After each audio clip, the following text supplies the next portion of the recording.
The whole reason I went into research was I wanted to make a difference in the world.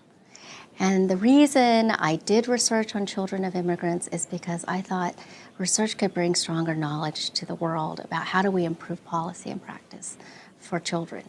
And the reason I fund research is because I believe in the power of research to make a difference.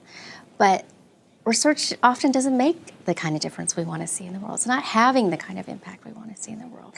So this work is all about making sure that research actually gets used in policy and practice to improve the lives of young people. We need studies that help us identify the conditions, and we need studies that help us test out. If we try this kind of relationship intervention, if we try pulling these kinds of political levers in order to create a better governance system, does that actually work? Does that play out in the ways we hope it will?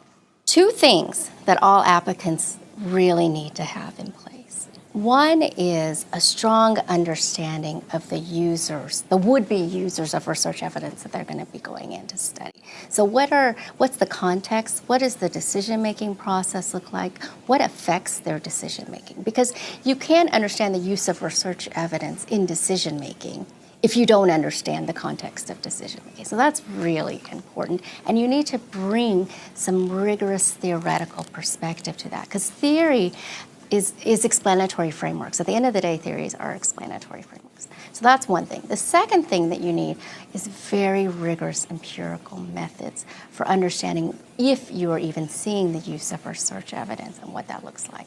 Because you can't rely on people just to tell you, oh yes, I used research evidence Thursday at 3 o'clock in this meeting. You have to have some better methods that don't rely solely on self-report, so that people can, in order for us to get more reliable and valid assessments about whether research is being used and how it's being used. Studying the use of research evidence does not have to be a huge departure from what academics are already doing. In fact, they should bring to the table what they already know from their disciplines, what they already know from their prior work, what they already know from the different methods that they have expertise in. So for example, we have funded Lorraine McDonald and Stephen Weatherford. They're two political scientists at University of California, Santa Barbara. And we have supported them to understand how research comes to be used in education policy.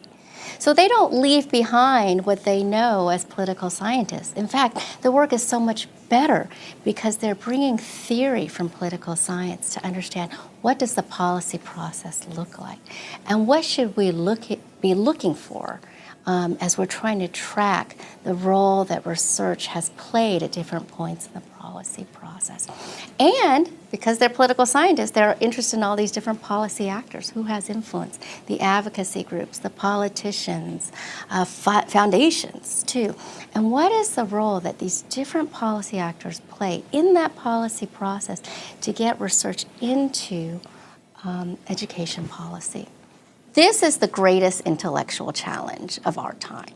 If we want research to make a difference in the world, if we want to justify all the dollars going to research funding, we need to figure out what it takes for research to influence policy and practice in a way that actually improves child and youth outcomes.